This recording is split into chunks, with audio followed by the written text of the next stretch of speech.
What's up? Let's talk about Resolution 181, the resolution that split Palestine into two states, creating Israel back in 1947 of 1129, endorsed by President Harry Truman, a Grand Master Mason.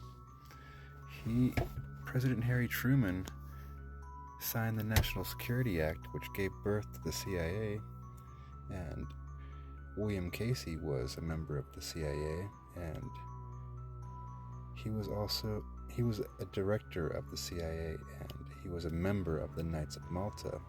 President Harry Truman approved Operation Paperclip, bringing 1,600 Nazis into the U.S. government, working on medicine and missiles. Sorry, my phone just does not want to pick up my face. I got a flashlight shining on my face, and that's not enough light, I guess. Bear with me. So, President Harry Truman endorsed Resolution 181. He approved Operation Paperclip, bringing in the Nazis, and he signed the National Security Act, which gave birth to the CIA. William Casey being a director of the CIA, and he was also a Knights of Malta. The Knights of Malta gave one of three of their most prestigious awards to Hitler's top spy. Who was a Knights of Malta? Queen Elizabeth the Second and her husband Prince Charles were both part of the Sovereign Military Order of Malta, based out of Jerusalem. And who was Queen Elizabeth's financial advisor? That would be one of the Rothschilds. And who was given a letter of the Balfour Declaration back in 1917 promising Palestine to Israel in 1917 on 11/2, like the Days of the Dead on 11/2. Arthur Balfour issued a letter to Lord Rothschild, 2nd Baron. His great-grandfather was made Baron by Queen Victoria. That was Queen Elizabeth II's great-great-grandmother. Queen Victoria knighted the Rothschild, and that baronship was passed down all the way to Lionel Rothschild, who received the Balfour Declaration. He was an Ashkenazi Jew, his family was, and he was promised Palestine and Israel back in 1917, and meanwhile Edmund Rothschild was already in Palestine, setting up the Palestine Colonization Association and the Jewish Colonial Trust. One of them was 9/11 of 1891 or 92, and the other one was in sometime in 1902, the same year that David Rockefeller funded the Board of Education, in which he's also a co-founder of the Club of Rome, which Alex King is also a co-founder of the Club of Rome. He wrote the book, The First Global Revolution, that was published in 1991, like Resolution 181 plus 1810 equaling 1991. So, Pfizer's been in business since 1848, and they have not cured one person since, because one person cured is one customer lost.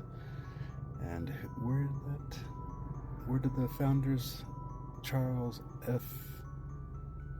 something, I can't read because I got buttons in the way, but they immigrated from Germany to the United States. And where were those pesky Nazis from? Germany. Now, this Resolution 181, established in 1947 on 11/29, the 333rd day of the year, like 111 times 3 equaling 333, the Days of the Dead being on 11/1. The Balfour Declaration was issued on 11/2, like the Days of the Dead on 11/2, with 59 days remaining. 5/9, the Lemuria, is another day where they're honoring the dead twins, Romo Slace's twin brother Remo, in 44 BC, celebrated on 5/9, marking the colonization story of the Roman Republic falling, the Roman Empire beginning. Stories of colonization and what's going on here with these people here. Colonization. So the Rothschilds, they funded the Battle of Waterloo. The British side, Duke Wellington, was funded by Nathan Rothschild, and Jacob Rothschild funded the Napoleon side. And once they found out that they were going to make more money if the British side won, they cut off funding to Napoleon, and before that, Nathan sold off all of his stocks and bonds and watched everybody copy him because he acted like he made it seem like the British was going to lose the war, so everybody followed his lead, and he bought all the stocks and bonds back for pennies of the dollar, and that's how he made his fortune whenever they cut off funding for Jacob Rothschild's or Napoleon's war and let the British side win. And this guy was part of the British Parliament and one of the first Ashkenazi Jews to be part of the British Parliament, and yeah, these folks have been colonizing since day one.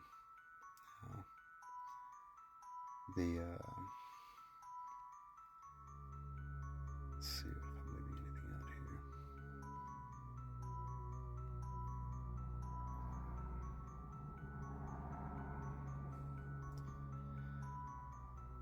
Yeah, so Resolution 181, that coincides with the Indian Removal Act of 1830 and the Fugitive Slave Act of 1850.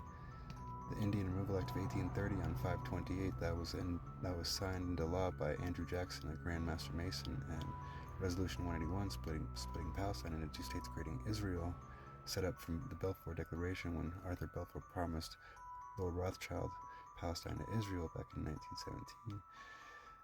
That was endorsed by President Harry Truman, a Grand Master Mason, the only two presidents to serve as Grand Master Masons, from the Indian Removal Act of 1830 on 5/28 to 11/29 of 1947. Resolution 181 equals 1410 months, when 37 degrees in Freemasonry, 370 minutes equals 610 in time, like 61 circles in the Flower of Life.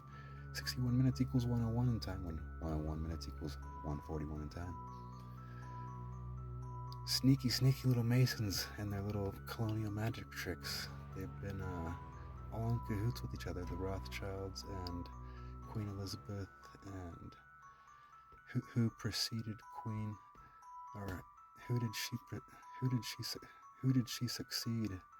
She succeeded King James, and King James succeeded Queen Elizabeth I, and John Dee was her right-hand man and astrologist and alchemist, he was the most wicked man to have ever lived, and he helped design the British Empire that came and colonized Turtle Island, and the first 13 colonies being established in 1776 on the date of 7/4, your Independence Day, when 37 degrees in Freemasonry times 3 equals 7/4, your July 4th Independence Day, and the year 1776, 37 degrees in Freemasonry times 48 equals 1776.